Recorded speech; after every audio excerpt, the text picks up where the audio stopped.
Hello friends, आप सभी का स्वागत है नीतू वॉइस पर। कर्म का फल। एक राजा ब्राह्मणों को लंगर में महल के आंगन में भोजन करा रहा था। राजा का रसोइया खुले आंगन में भोजन पका रहा था। उसी समय एक चील अपने पंजे में एक जिंदा सांप को लेकर राजा के महल के ऊपर से गुजरी। तब पंजों में दबे सांप ने अपनी आत्मरक्षा में चील से बचने के लिए अपने फन से जहर निकाला। तब रसोइया जो लंगर ब्राह्मणों के लिए पका रहा था, उस लंगर में सांप के मुख से निकली जहर की बूंद खाने में गिर गई। किसी को कुछ पता नहीं चला। फलस्वरूप वह ब्राह्मण जो भोजन करने आए थे, उन सब की जहरीला खाना खाते ही मौत हो गई। अब जब राजा को सारे ब्राह्मणों की मृत्यु का पता चला तो ब्रह्म हत्या होने से उसे बहुत दुख हुआ।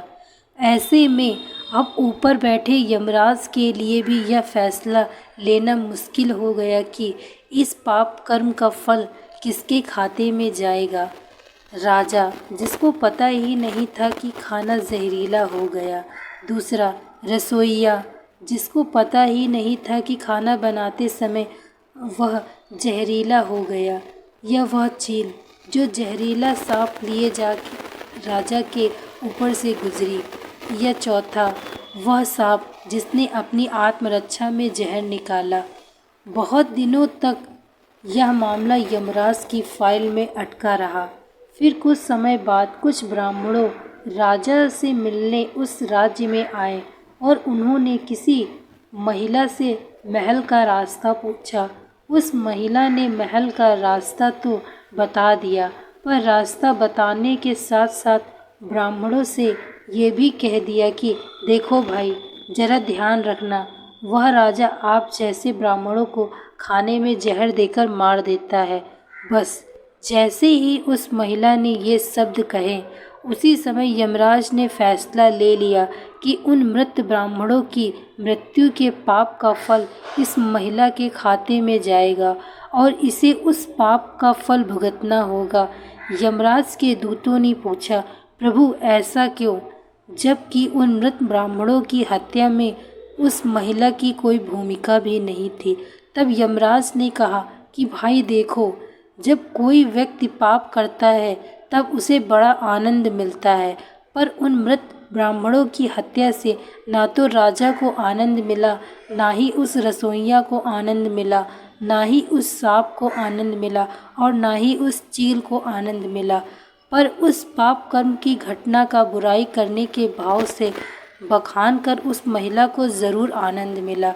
इसलिए राजा के उस अनजाने पाप कर्म का फल अब इस महिला के खाते में जाएगा। बस इसी घटना के तहत आज तक जब भी कोई व्यक्ति जब किसी दूसरे के पाप कर्म का बखान बुरे भाव से करता है, तब उस व्यक्ति के पापों का हिस्सा उस बुराई करने वाले के खाते में भी डाल दिया जाता है। अक्सर हम जीवन में सोचते हैं कि हमने जीवन में ऐसा कोई पाप नहीं किया, फिर भी हमारे जीवन में इतना कष्ट क्यों आया। ये कष्ट और कहीं से नहीं, बल्कि लोगों की बुराई करने के कारण उनके पाप कर्मों से आया होता है, जो बुराई करते ही हमारे खाते में ट्रांसफ़र हो जाता है। इसलिए आज से ही संकल्प कर लें कि किसी के भी और किसी भी पाप कर्म पर बखान बुरे भाव से कभी नहीं करना, यानी किसी की भी बुराई या चुगली कभी नहीं करना। लेकिन यदि फिर भी हम ऐसा करते हैं तो हमें ही इसका फल आज नहीं तो कल ज़रूर भुगतना ही पड़ेगा। दोस्तों, मैं आशा करती हूँ आपको यह कहानी अच्छी लगी होगी। यदि कहानी अच्छी लगी हो तो वीडियो को लाइक तथा चैनल को सब्सक्राइब अवश्य करें। Thank you so much watching this video. Like, share and subscribe.